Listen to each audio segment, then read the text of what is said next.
this project, I built a super high garage shelving system to store those things you don't need to use every day, but you need to use seasonally, and things you don't want to store in the basement. All things for outside that you need up and out of the way for a good portion of the year.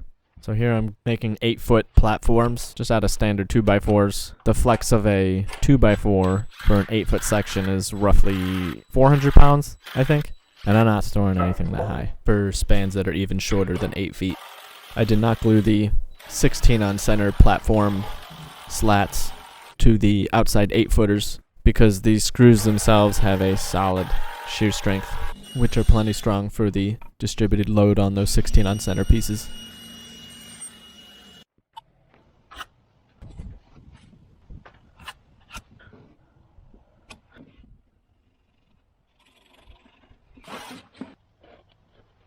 I didn't really need to make this jig. I just did it for conceptual purposes. Didn't help at all. I think I made it for my dad when he came over. Just to give a short explanation of what it looks like. Or no, I did it for my son. Here I'm not sure exactly why I put tape on the square bottom. The glue will just scrape off anyways without it.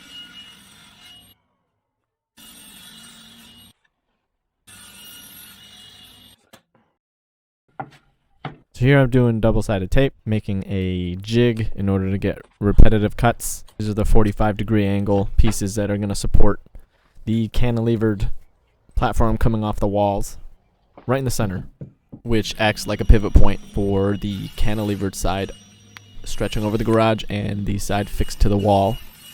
If there is a weight pushing on one, it reacts in the equal and opposite fashion.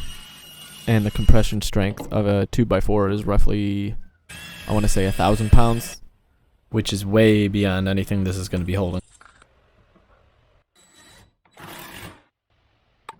Now, there was no reason why I changed the connection method from the seat on the bottom to the horizontal slip glue surface on top of the 45. The one that will fail first would be that top slip, but it's still strong enough.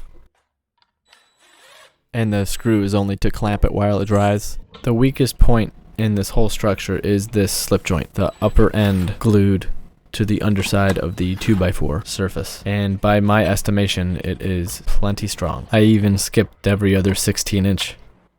I mean, I guess you can say the screws into the studs behind the walls have their weak point.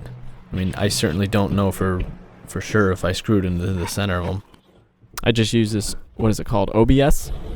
A 1/2 inch did the trick. It is just for weight distribution.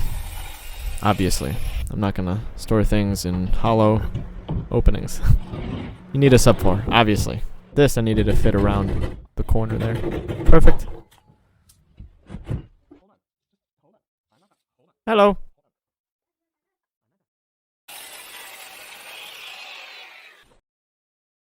Now screwing that subfloor down to the framing secures shear strength left and right. If you're looking at the wall, the edge closest to you will be resistant to left and right forces. Basically, the top-down rectangular view of the platform will not turn into a parallelogram. Don't worry, that gas fireplace is never used. In fact, I'm going to take it out.